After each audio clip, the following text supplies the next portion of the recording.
അപ്പോസ്തലനായ പൗലോസ് കൊരിന്ത്യർക്കെഴുതിയ 1-ാം ലേഖനം, അധ്യായം 1.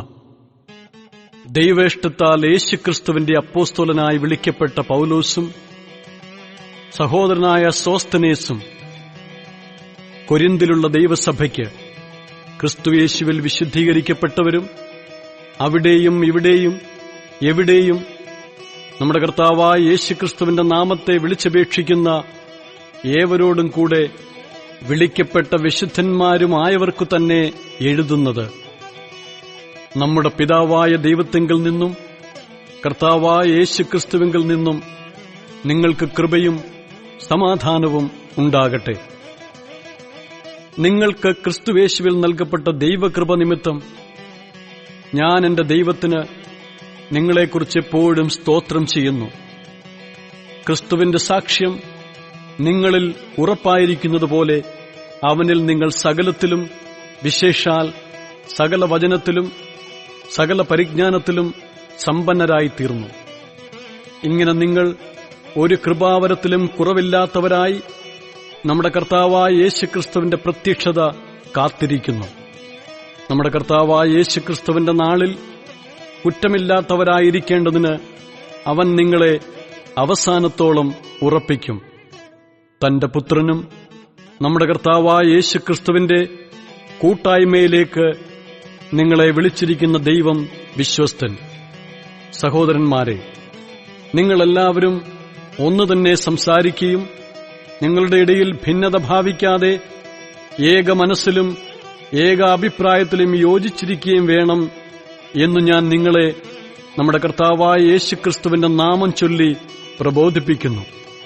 സഹോദരന്മാരെ, നിങ്ങളുടെ ഇടയിൽ പിണക്കമുണ്ടെന്ന് ക്ലോവയുടെ ആളുകളാൽ എനിക്ക് അറിവ് കിട്ടിയിരിക്കുന്നു.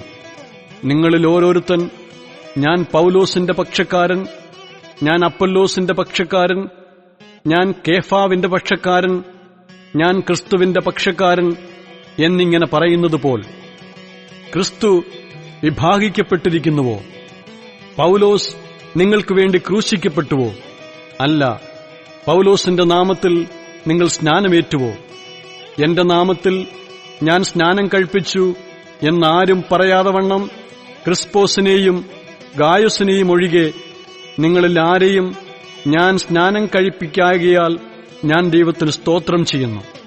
സ്റ്റെഫാനോസിന്റെ ഭവനക്കാരെയും ഞാൻ സ്നാനം കഴിപ്പിച്ചു. അതല്ലാതെ മറ്റു വല്ലവരെയും സ്നാനം കഴിപ്പിച്ചുവോ എന്ന് ഞാൻ ഓർക്കുന്നില്ല. സ്നാനം കഴിപ്പിപ്പാനല്ല, സുവിശേഷം അറിയിപ്പാനത്രേ ക്രിസ്തു എന്നെ അയച്ചത്.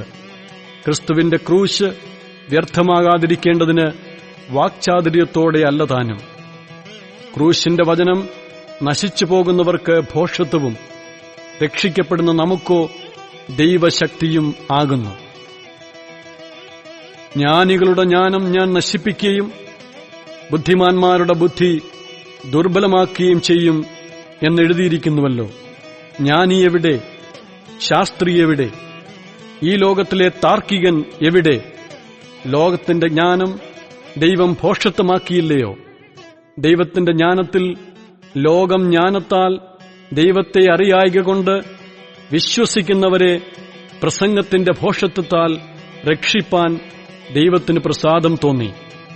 യഹൂദന്മാർ അടയാളം ചോദിക്കുകയും യവനന്മാർ ജ്ഞാനം അന്വേഷിക്കുകയും ചെയ്യുന്നു.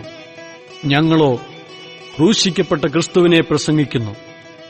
യഹൂദന്മാർ കിടർച്ചയും ജാതികൾക്ക് ഭോഷത്വവുമെങ്കിലും യഹൂദന്മാരാകട്ടെ യവനന്മാരാകട്ടെ വിളിക്കപ്പെട്ട ഏവർക്കും ദൈവശക്തിയും ദൈവജ്ഞാനവുമായ ക്രിസ്തുവിനെ തന്നെ.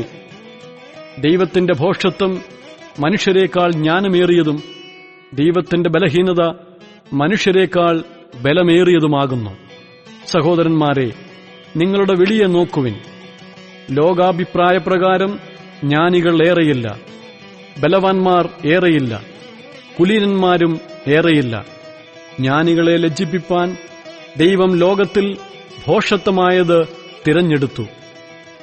ബലമുള്ളതിനെ ലജ്ജിപ്പിപ്പാൻ ദൈവം ലോകത്തിൽ ബലഹീനമായത് തിരഞ്ഞെടുത്തു.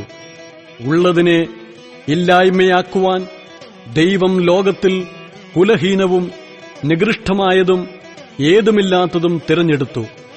ദൈവസന്നിധിയിൽ ഒരു ജഡവും പ്രശംസിക്കാതിരിക്കേണ്ടതിനു തന്നെ. നിങ്ങളോ അവനാൽ ക്രിസ്തുയേശുവിൽ ഇരിക്കുന്നു. അവൻ നമുക്ക് ദൈവത്തിങ്കൽ നിന്ന് ജ്ഞാനവും നീതിയും ശുദ്ധീകരണവും വീണ്ടെടുപ്പുമായിത്തീർന്നു.